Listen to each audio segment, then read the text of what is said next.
नमस्कार दोस्तों, मैं हंसराज महावर आप सभी का हार्दिक स्वागत करता हूं। दोस्तों, आज के वीडियो में हम कारक के बारे में पढ़ेंगे। दोस्तों, कारक जो शब्द है वो क्री धातु और नवुल प्रत्यय से मिलकर के बनता है।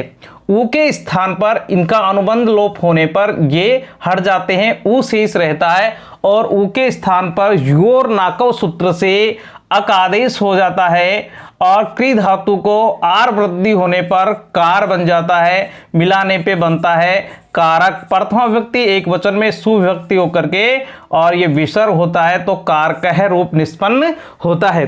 दोस्तों, कारक का अर्थ होता है करने वाला। क्या होता है दोस्तों? करने वाला। लेकिन कारक प्रकरण के संदर्भ में यहाँ पर हम कारक के सामान्य परिचय के संबंध में हम कारक की जो परिभाषाएं देखते हैं वो इस प्रकार है। क्रिया जनकम कारकम, क्रिया के जनक को कारक कहा जाता है। इसी की दूसरी परिभाषा ये है क्रिया जनकत्वम कारकत्वम। उसका अर्थ भी यही होता है कि क्रिया का जनक ही कारक होता है। क्रियाम करोति इति कारकम, क्या है? क्रियाम करोति इति कारकम, जो क्रिया को करता है वो क्या कहलाता है? कारक कहलाता है। तो दोस्तों, सामान्य भाषा में मैं यूं कहूं कि जिसका क्रिया से सीधा सीधा संबंध होता है वही कारक होता है। दोस्तों, एक श्लोक भी है कारक के बारे में। कर्ता करम च करणम च संप्रदानम तथैव च अपादान अधिकरणम इत्यायु कारणे षट। इसमें कारक कितने बताए गए हैं? 6 बताए गए, 6 कारक बताए गए हैं। कौन कौन से? कर्ता, कर्म, करण, संप्रदान, अपादान और अधिकरण, ये 6 कारक बताए गए हैं।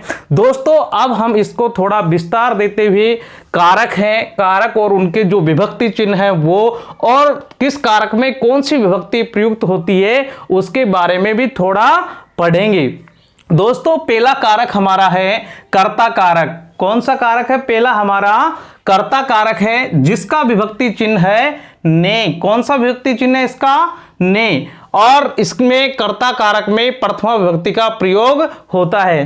दोस्तों, इसे किसी भी तरह कह लीजिए, हिंदी के वाक्य में ने विभक्ति चिन्ह होता है तो वहां पर कौन सा कारक होता है? कर्ता कारक होता है। और उसमें कौन सी विभक्ति प्रयुक्त होती है?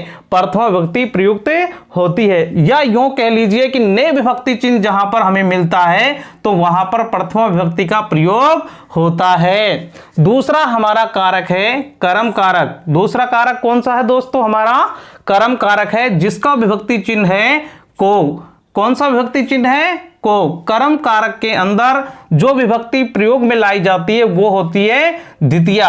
कर्म कारक में कौन सी विभक्ति का प्रयोग किया जाता है? द्वितीय का प्रयोग किया जाता है। कर्म कारक में जो को विभक्ति चिन्ह होता है दोस्तों, लेकिन आपको प्रत्येक वाक्य में को विभक्ति चिन्ह नहीं मिलेगा। तो ऐसी स्थितियों में हम कैसे पता लगाएंगे कि यहां पर कर्म कारक ही है? तो कर्ता अपनी क्रिया के माध्यम से जिसको विशेष रूप से चाहता है वही क्या होता है? कर्म होता है। वही क्या होता है? कर्म कारक होता है। तो कभी भी आपको वाक्य में कर्म का अगर पता लगाना हो तो आप किम से प्रश्न कर लीजिए। किससे प्रश्न करेंगे? किम से। किम के बाद में जो भी धातु उसमें प्रयुक्त हुई है, जो भी क्रिया प्रयुक्त हुई है, जैसे पढ़ने की बात हो रही है तो उसमें पढ़ धातु का प्रयोग कीजिए। किम पठती, किम पठती, क्या पढ़ता है? तो आएगा उसका उत्तर है पुस्तकम पढ़ती। क्या पढ़ता है? पुस्तक पढ़ता है। पत्रम पढ़ती, समाचार पत्रम पढ़ती। तो हमारा जो इसका किन से जो प्रश्न करेंगे हम, उसका जो उत्तर आएगा वही क्या होगा? कर्म कारक होगा। क्या होगा दोस्तों? कर्म कारक होगा। यहां पर अगर खाने की बात हो रही हो तो क्या कर लेंगे? खाद धातु का प्रयोग करके आ जाएगा खादती। किम खादती, क्या खा रहा है? भोजनम खादती, अन्नम खादती, फलम खादती। इस तरह हम किम से प्रश्न करके या क्या से हिंदी में, किससे? हिंदी में क्या से प्रश्न करके और कर्म कारक का पता लगा सकते हैं। आगे चलते हैं दोस्तों। तीसरा जो हमारा कारक है वो करण कारक है। इसका जो विभक्ति चिन्ह है वो से या के द्वारा है। किससे है? से या के द्वारा है। करण कारक में तृतीया विभक्ति का प्रयोग होता है। यूं कह लीजिए हिंदी के जब वाक्य में से या के द्वारा विभक्ति चिन्ह अगर हमें मिलते हैं तो दोस्तों उसमें तृतीया विभक्ति का हमें प्रयोग करना होता है। आगे है संप्रदान कारक। कौन सा कारक है? आगे संप्रदान कारक है। इसका जो विभक्ति चिन्ह है के लिए, किसके लिए? के लिए अर्थ में कौन सा कारक होता है? संप्रदान कारक होता है और उसमें चतुर्थी विभक्ति का प्रयोग होता है। आगे चलते हैं। अगला कारक हमारा है अपादान कारक। कौन सा कारक है दोस्तों? अपादान कारक। और अपादान कारक का विभक्ति चिन्ह क्या है? इसका विभक्ति चिन्ह भी क्या है? से है। लेकिन यहां पे भी से है और यहां पर भी से है, लेकिन ये जो से आया है वो पृथक होने अर्थ में आया है, अलग होने अर्थ में आया। जैसे वृक्ष से पत्ता गिरता है, वृक्ष से पत्ता अलग हो रहा है। जहां पर कोई पदार्थ किसी वस्तु से अलग होता है या किसी पदार्थ से अलग होता है तो वो क्या होता है? जहां से अलग होता है वो अपादान होता है और उसमें पंचमी विभक्ति का प्रयोग किया जाता है। आगे आता है हमारे जो संबंध है, संबंध को कारक नहीं माना गया है। क्यों? क्या कारण है संबंध को कारक क्यों नहीं माना गया है? तो दोस्तों इसका उत्तर हमें प्राप्त होता है कि एक बात हमने पढ़ी थी कि क्रिया से जिसका सीधा सीधा संबंध होता है वही कारक होता है। तो दोस्तों यहां पर संबंध में क्रिया से सीधा सीधा संबंध नहीं होता है, इसलिए संबंध को कारक नहीं माना गया है।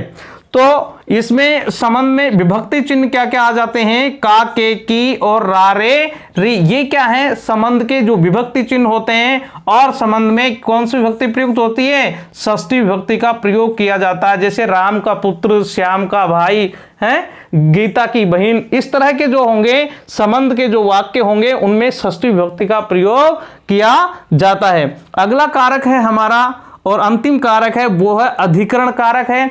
अधिकरण कारक के जो विभक्ति चिन्ह होते हैं दोस्तों वो होते हैं में, पे, पर। क्या होते हैं? में, पे और पर। अधिकरण कारक में सप्तमी विभक्ति का प्रयोग किया जाता है, या यूं कहें तो में, पे, पर जहां पर होंगे वहां पर हम डायरेक्ट सप्तमी विभक्ति का क्या करेंगे? प्रयोग करेंगे। जैसे किनारे पर, तटे। इस तरह से हमें संस्कृत बनाने में बहुत मदद मिलेगी। अगला है संबोधन। तो संबोधन भी कारक नहीं होता है। वो क्यों नहीं होता है? इसका सीधा सा उत्तर आपको प्राप्त है कि जिसका क्रिया से सीधा संबंध नहीं होता है वो कारक भी नहीं होता है। तो संबोधन में भी क्रिया से सीधा संबंध नहीं होता है, लेकिन वाक्य में जब हे, अरे और भो, ओ अगर ये आते हैं तो वहां पर जो संबोधन प्रथमा विभक्ति है वो हो जाती है। दोस्तों आगे के जो वीडियो में हम कारक के बारे में एक एक जो कारक है उसके बारे में अच्छी तरह से विस्तार से पढ़ेंगे, प्रत्येक विभक्ति के बारे में विस्तार से पढ़ेंगे। इसलिए हम हमारे आप वीडियो को देखते रहें। दोस्तों अगर हमारा ये वीडियो पसंद आया हो तो हमारे चैनल को सब्सक्राइब करें, लाइक करें, कमेंट करना ना भूलें। धन्यवाद।